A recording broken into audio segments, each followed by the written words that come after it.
क्या आप भी नाखून कुतरते हैं?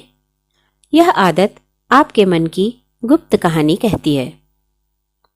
कभी ध्यान दिया है, जब मन बेचैन होता है, जब शब्दों में तनाव नहीं उतर पाता, जब दिल किसी अनकही चिंता से भरा होता है, तो हाथ अपने आप मुंह की ओर बढ़ जाते हैं। नाखून कुतरना कोई यूं ही बनी आदत नहीं है। यह अक्सर उस मन की आवाज होती है जो बोल नहीं पाता, पर संकेत जरूर देता है।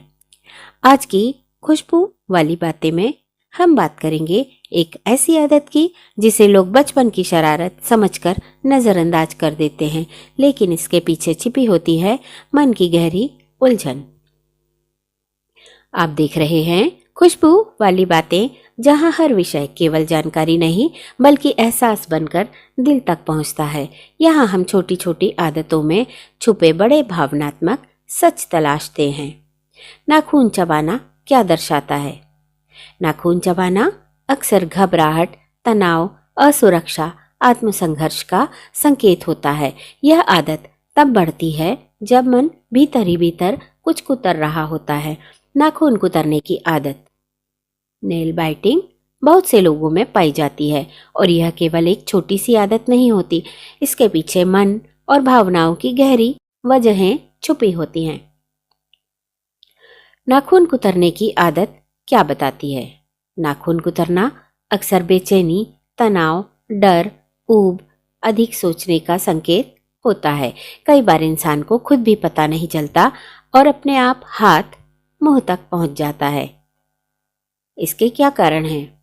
मानसिक तनाव या चिंता, घबराहट या असुरक्षा की भावना, बोरियत या खालीपन, बचपन की आदत जो बड़ी उम्र तक चली आए, परफेक्शन की चाह, नाखून ठीक नहीं लगे तो कुतर लेना।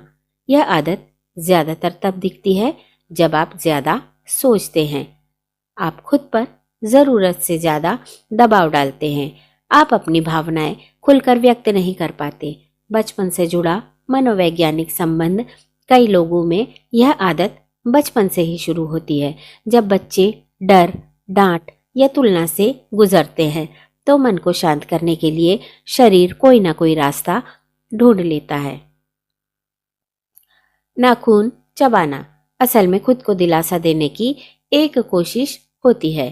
परफेक्शन की चाह और अंदर का डर, जो लोग हर चीज परफेक्ट करना चाहते हैं, उनमें यह आदत ज्यादा देखी जाती है, क्योंकि डर भीतर रहता है। अगर मैं अच्छा नहीं कर पाया तो? नाखून चबाना उस डर का मौन प्रदर्शन होता है। यह आदत छोड़ना क्यों जरूरी है? यह आदत केवल नाखून खराब नहीं करती, बल्कि धीरे धीरे आत्मविश्वास कम करती है, खुद की छवि को नुकसान पहुंचाती है और तनाव को गहरा करती है। यह संकेत है कि अब मन को सुना जाना चाहिए।